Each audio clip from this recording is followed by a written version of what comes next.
বাজারে গিয়ে বর চিংড়ি মাছ দেখতে পেয়েই কিনে নিয়ে চলে আসলো। আর সেই চিংড়ি মাছ দিয়ে আজকে আমি বানিয়ে নিচ্ছি চিংড়ি মাছের মালাইকারি। তো ঝটপট চিংড়ি মাছগুলিকে ভালো করে খোসা ছড়িয়ে পরিষ্কার করে নিয়ে লবণ হলুদ মাখিয়ে নিচ্ছি।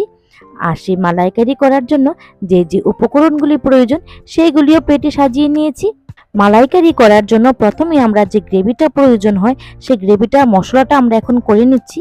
নিয়ে নিচ্ছি মিক্সিং জারে পেঁয়াজ, কাঁচা লঙ্কা, আদা, অল্প কয়েক কোয়া রসুন, জিরে গুঁড়ো আর ধনে গুঁড়ো ভালো করে মিক্সিতে পেস্ট করে নিয়েছি। আর এই দিকে কড়াই গরম করে তাতে অল্প খানিকটা রিফাইন্ড অয়েল দিয়ে নুন আর হলুদ মাখিয়ে রাখা সেই চিংড়ি মাছগুলি দিয়ে ভালো করে ভেজে নিয়েছি। এইবার মাছগুলি উঠিয়ে সেই তেলে এলাচি আর দারচিনি ফোড়ন দিয়ে মিক্সিং জারে পেস্ট করে রাখা সেই মশলাটা দিয়ে দিয়েছি।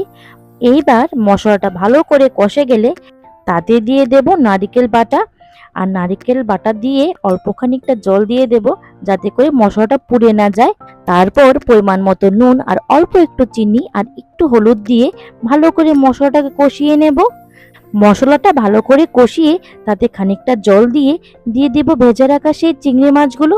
গ্রেভিটা যখন একটু ঘন হয়ে আসবে তখনই আমরা নামিয়ে নেব আর দিয়ে দেব অল্প একটু ঘি। ব্যাস হয়ে গেছে।